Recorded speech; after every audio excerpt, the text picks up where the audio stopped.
बिस्मिल्लाहिर्रहमानिर्रहीम अस्सलामुअलैकुम।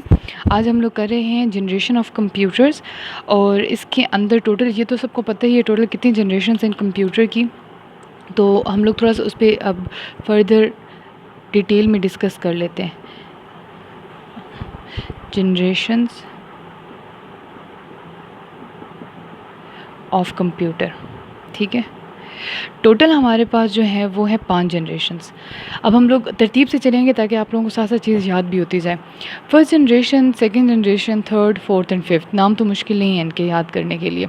अब हम लोग चलेंगे इस तरह कि सबसे पहले हम लोग देखेंगे कि उनके साइंटिस्ट कौन से, उनको बनाने वाले जो जनरेशन्स हैं उनमें कंप्यूटर जो बने हुए हैं वो किन साइंटिस्ट ने बनाए हुए हैं। पहले तो हम ये चीज़ देख लेंगे, साथ हम लोगों को उनकी डेट्स देख लेंगे कि किस किस डेट्स के ड्यूरेशन कौन कौन से जनरेशन का वो देख लेंगे। और एक और चीज़ बड़ी इंपॉर्टेंट है जो यहाँ पे स्किप हो जाती है। अब आप ध्यान से देखिएगा, देखिए ये वाली चीज़ थोड़ी सी मुश्किल हो सकती है, टफ़ टाइम दे सकती है आपको। ये वाली चीज़ इतनी नॉर्मल है ना, मतलब ये शायद ही पूछें आपसे, क्योंकि 9-10 की बुक में भी आपके पास डेट्स मिल जाएंगे, साइंटिस्ट भी आपको वहाँ मिल जाएंगे। जो चीज़ जहाँ पे आके स्टूडेंट्स तक हो जाते हैं ना, वो चीज़ होती है कि आपसे ये पूछा जाता है कि बताएं PDP, फॉर एग्ज़ाम्पल PDP 11, आपसे क्वेश्चन आ जाएगा PDP 11 किस जनरेशन में से हैं, फर्स्ट जनरेशन में से, सेकंड जनरेशन में, थर्ड में या फोर्थ में। तो जब यूँ आ जाते हैं ना क्वेश्चन, तो यहाँ पे आके कैंडिडेट्स स्टूडेंट्स कंफ्यूज हो जाते हैं, क्योंकि उनको ये तो सारी चीज़ें सही रट्टा लगा हुई होती है, लेकिन ये चीज़ जो है ना उनकी नहीं होती क्लियर। तो हम लोग फिर ये चीज़ क्लियर करेंगे आज, ठीक है। मतलब 3 चीज़ें हम लोग करेंगे। एक साइंटिस्ट देख लेंगे कि किसका कौन सा साइंटिस्ट है, दूसरा डेट्स देख लेंगे, प्लस हम लोग ये देख लेंगे कि किस जनरेशन में कौन कौन से कंप्यूटर्स जो प्रोमिनेंट कंप्यूटर्स हैं, जो अक्सर आ जाते हैं आपके एंट्री टेस्ट में, ये इसमें एग्ज़ाम्स में इस तरह की चीज़ें जो हैं आ जाती हैं। PPSC में भी आते हैं, FPSC में भी आते हैं। ये बड़ी कॉमन सी चीज़ें हैं जो हम लोग कर जाते हैं, स्किप कर जाते हैं, ठीक है। तो सबसे पहले हम लोग बात करते हैं फर्स्ट जनरेशन की।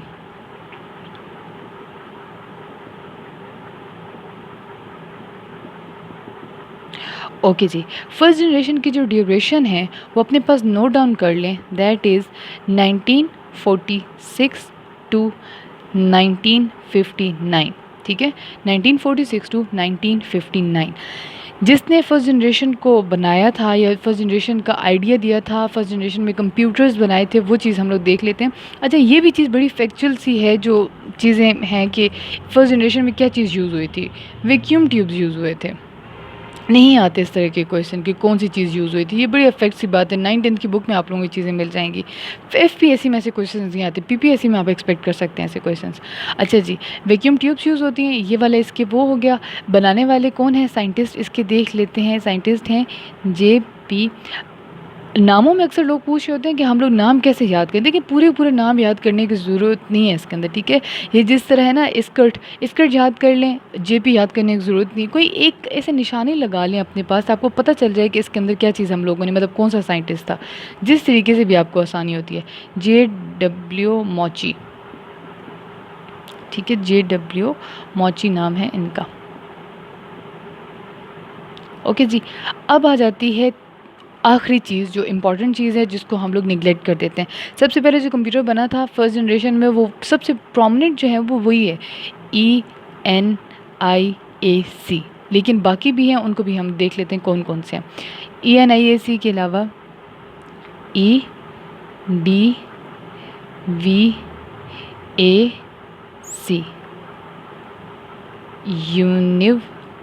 यूनिवर्सल ऑटोमेटिक कंप्यूटर, IBM 701, ठीक है जी। इसके बाद है IBM 650, ठीक है। उस टाइम पे अगर उस अरसे की बात की जाए तो फर्स्ट जनरेशन इस वजह से सबको बहुत अच्छे लग रहे थे क्योंकि वैक्यूम ट्यूब्स बड़ी इजीली अवेलेबल थी मार्केट के अंदर, इस वजह से ये अच्छे लग रहे थे सबको। दूसरी बात ये कि जो कैलकुलेशन ये करते थे ना, बेशक बहुत सारी कैलकुलेशन एट ए टाइम नहीं कर सकते थे, एक ही कैलकुलेशन करते थे, लेकिन कैलकुलेशन करने का इनका टाइम ज़्यादा था, तो मतलब जल्दी कर लेते थे, तो ये इनके बेनिफिट्स हो गए। जो अब बेनिफिट्स नहीं थे इनके, मतलब जो डिसएडवांटेजेस थे वो यही थे कि जी था इनका वेट बहुत ज़्यादा था, इनमें एक्सपेंडिचर्स बहुत ज़्यादा आ जाते थे, तो इस तरह के मसले जो नॉर्मल हम लोग पढ़ते रहते हैं वही है। अगेन मैं बता रही हूँ वो चीज़ इंपॉर्टेंट नहीं है, ये वाली चीज़ इंपॉर्टेंट है, इसकी लिस्ट बना लें अपने पास, ठीक है। उसके बाद आ जाती है हमारे पास सेकेंड जनरेशन। अब सेकेंड जनरेशन के अंदर भी हम लोगों ने ये सारी चीज़ें कवर करनी है। एक इसके अंदर आ जाएगी सेकेंड जनरेशन की डेट, यूज़ क्या हुआ था सेकेंड जनरेशन में, 9th क्लास से आप लोग पढ़ रहे हैं, सेकेंड जनरेशन में ट्रांजिस्टर यूज़ हुए थे, ठीक है। सेकेंड जनरेशन, डेट्स लिख लें अपने पास, 1959 टू 1965, ठीक है। 1959 टू 1965 की डेट्स हैं इसके अंदर, ठीक है जी।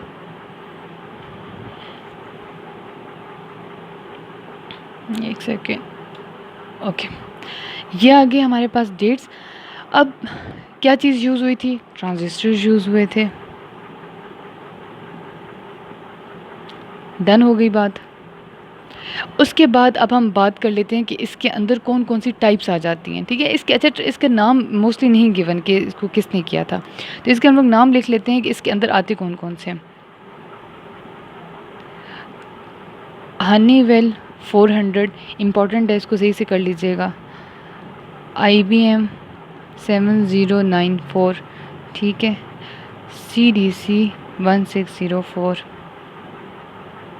CDC 300, UNIVAC 1108। अच्छा जी, यूनिवेक पहले भी यूज़ हो रहा था लेकिन यूनिवेक का वर्जन चेंज कर दिया था। IBM पहले भी यूज़ हो रहा था, IBM का वर्जन जान चेंज कर दिया। फर्स्ट जनरेशन में 2 IBM के वर्जन थे, इसके अंदर एक ही IBM का वर्जन है। CDC की 2 वर्जन है, इस तरह की चीज़ें ये याद कर लीजिएगा। अब पेपर के अंदर इस तरह आ सकता है कि हनीवेल 400 कौन सी जनरेशन से बिलोंग करता है, या इसके अंदर क्या चीज़ यूज़ होती है, इस हिसाब से भी आप देख लीजिएगा कि हनीवेल के अंदर क्या चीज़ यूज़ होती है। तो आपको जब ये पता होगा कि सेकेंड जनरेशन के, ऑटोमेटिकली आपको पता होगा कि ट्रांजिस्टर यूज़ हो रहे हैं, तो आप इसका आंसर कर सकते हैं। ओके जी, इसके बाद मूव करते हैं थर्ड जनरेशन की तरफ।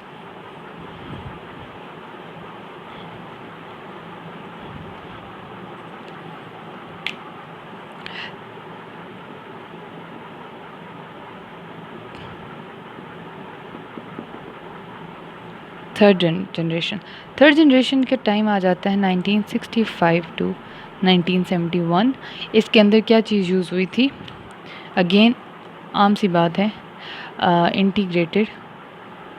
इंटीग्रेटेड का तो मतलब सबको पता होगा, स्कैटर्ड चीज़ों को एक जगह पे इकट्ठा कर देना, इंटीग्रेटेड मतलब, ठीक है। इनके जो बनाने वाले थे उनका नाम है Robert Noyce and Jack Kilby, ठीक है। जैक किल्बी को 2000 में नोबेल प्राइज़ भी मिला था फ़िज़िक्स के अंदर, ठीक है, क्योंकि इंटीग्रेटेड सर्किट बेसिकली फ़िज़िक्स की एक चीज़ है। फ़िज़िक्स का इसके अंदर वो सेमीकंडक्टर यूज़ होता है, सिलिकॉन यूज़ होता है, उस तरह के इसके अंदर मामला थे। तो इस वजह से ये थे फ़िज़िक्स के वैसे प्रोफेसर्स, तो फ़िज़िक्स और मैथ्स के, तो उन्होंने फिर ये बनाया था, तो इस वजह से उनको फ़िज़िक्स में नोबेल प्राइज़ मिला था। अच्छा, अब इसके अंदर कौन कौन से आएंगे इंक्लूड, क्या चीज़ आप लोग याद करनी है, PDP, जो भी मैंने आपको थोड़ी देर पहले एग्जांपल दी थी, PDP 8, ठीक। उसके बाद है PDP 11, ICL 2900, IBM 360, IBM 370। IBM के अगेन 2 वर्जन, इससे पिछली जनरेशन में 1 वर्जन था और फर्स्ट जनरेशन में 2 वर्जन्स थे। फिर यहाँ पे क्या आ गए, 2 वर्जन्स आ गए। यहाँ पे PDP की भी 2 वर्जन्स है, ICL यहाँ पे न्यू इंट्रोड्यूस हुआ है, पहले ICL नहीं था, अब ICL आ भी गए, ठीक है। तो ये चीज़ अपने पास लिख लें, ये चीज़ इंपॉर्टेंट है, ये भी लिखें सारी चीज़ें, वैसे बता रही हूँ कि ये तो लाजमी लिखें, ठीक है जी। उसके बाद आ जाता है हमारे पास फोर्थ जनरेशन। माइक्रो प्रोसेसर्स का दौर स्टार्ट हो गया था।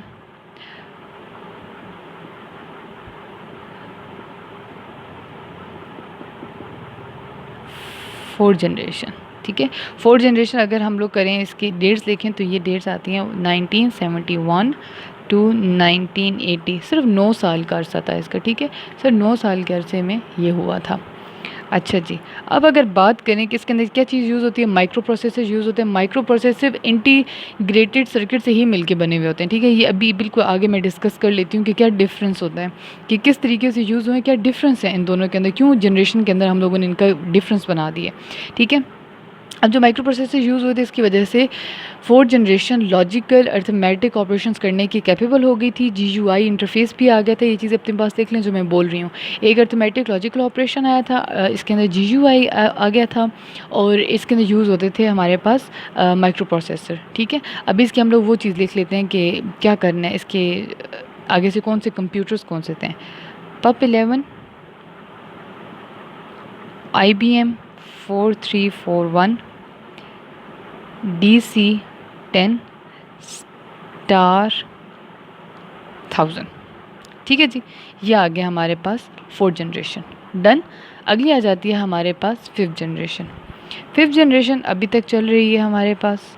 ठीक है, 1980 से स्टार्ट होकर अभी तक चल रही है फिफ्थ जनरेशन। इस वजह से मैं इसको टफ़ नहीं कहूँगी, बेशक सबसे एडवांस है, इसको इस वजह टफ़ नहीं कहूँगी क्योंकि हम लोग इससे बहुत ज़्यादा फेमिलियर है, ये अभी तक चल रही है। और इसके अंदर की एग्जांपल्स अगर मैं आपको बताऊँ तो वो आप लोग उन सब चीज़ों को पता ही है आपका कि देखिए जैसे डेस्कटॉप है, लैपटॉप है, एक और क्या चीज़ होती है, अल्ट्रा बुक होता है, क्रोम बुक। अच्छा, बाकी सारी चीज़ें पता है। ये कुछ ऐसी टर्म्स होती हैं जो नहीं पता होती हैं, वैसे मतलब पता तो होंगी आप लोगों को चीज़ें, लेकिन कुछ टर्म्स ऐसी आ जाती हैं ना कि हम लोग उस चीज़ में स्टक हो जाते हैं कि शायद ये हमें पता ही नहीं कौन सी चीज़ें, लेकिन ये इस तरह की चीज़ें होती हैं जो हमें पता होती हैं।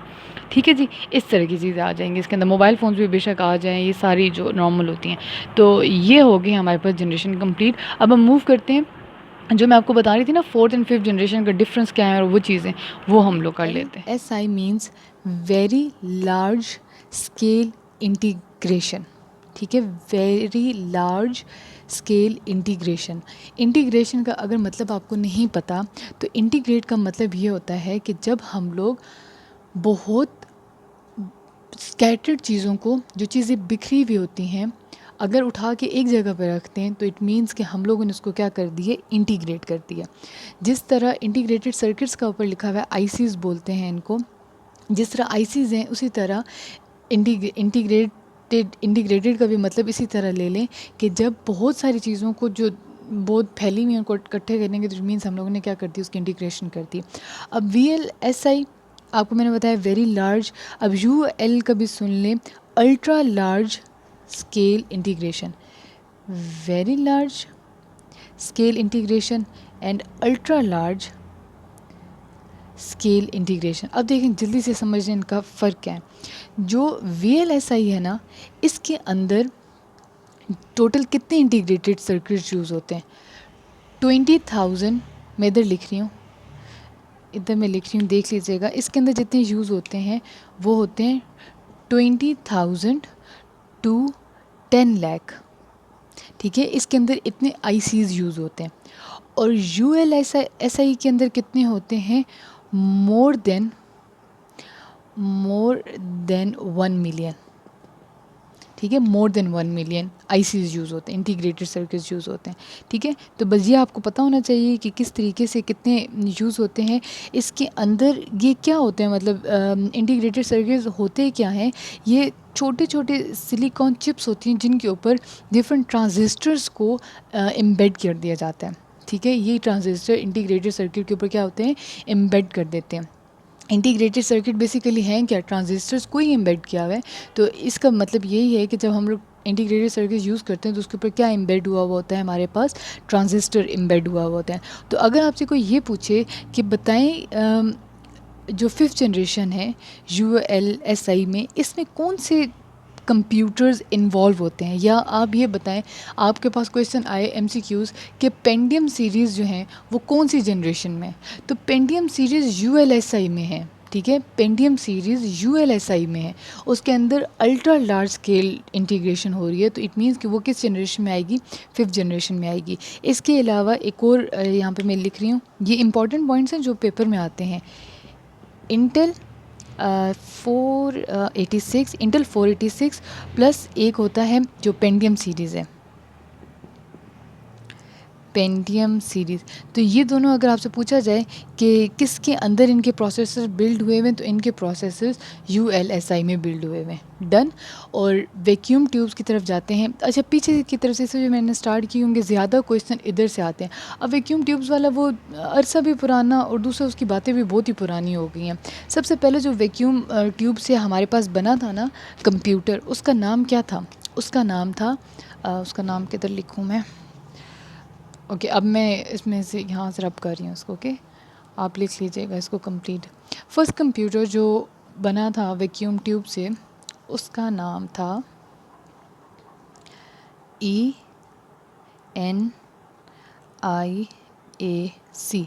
इसको कहते हैं electronic numerical integrator and computer. Electronic numerical integrator and computer, ये था वैक्यूम ट्यूब से बना हुआ। ठीक है। और इसके एग्जैक्ट अगर आप सन पूछें ये कब बना था, तो 1946 के अंदर बना था। ठीक है। और इसके अंदर जो वेट था इसका, वो था 30 टन्स।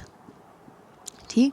और इसके अंदर जो वैक्यूम ट्यूब्स लगी हुई थी वो 18,000 थी। ठीक है। और जब ये ऑन हुआ था तो फिलाडेल्फिया इलाका था जहाँ पे इन्होंने रखा हुआ था ये वाला कंप्यूटर।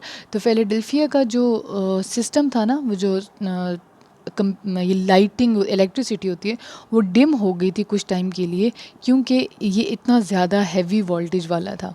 ठीक है। तो इसकी वजह से क्या हो गया था, वो डाउन हो गया था। अब ज़्यादा क्वेश्चन इसी तरह आते हैं कि बताएं इंटेल किसका है, कोई कंप्यूटर से ये किसका है, ये किसका है। इस चीज़ के लिए आपको हिस्ट्री ऑफ कंप्यूटर भी कंप्लीट करनी पड़ेगी। ठीक है। तो जब हिस्ट्री ऑफ कंप्यूटर में हम डेट्स पढ़ेंगे ना, फिर आपको अगर ये सही से याद हो जाएगा, अगर 1972 की कोई बता रहे हैं 1972 में ये कंप्यूटर ईजाद हुआ था, या 1972 के अंदर इस तरह का एक कंप्यूटर बना था, उसके अंदर ये प्रोसेसिंग थी, वो नाम अगर आपको पता हो, तो फिर आपसे पूछा जाए कि वो कौन सी जनरेशन है, तो आपको अगर ये याद होगा तो आपको पता चल जाएगा 1972 इट मीन्स कि इन दोनों के दरमियान, तो इट मीन्स कि 4th जनरेशन होगी। तो इस वजह से ये चीज़ बहुत इंपॉर्टेंट है, ये आप कर लें। ये वाली जो चीज़ें मैंने कुछ बताई हैं ये कर लें, ये ULSI VLSI कंप्लीट कर लें, ये जो टर्म्स हैं, फैक्ट्स हैं, ये कर, फिगर्स हैं, ये कर लें।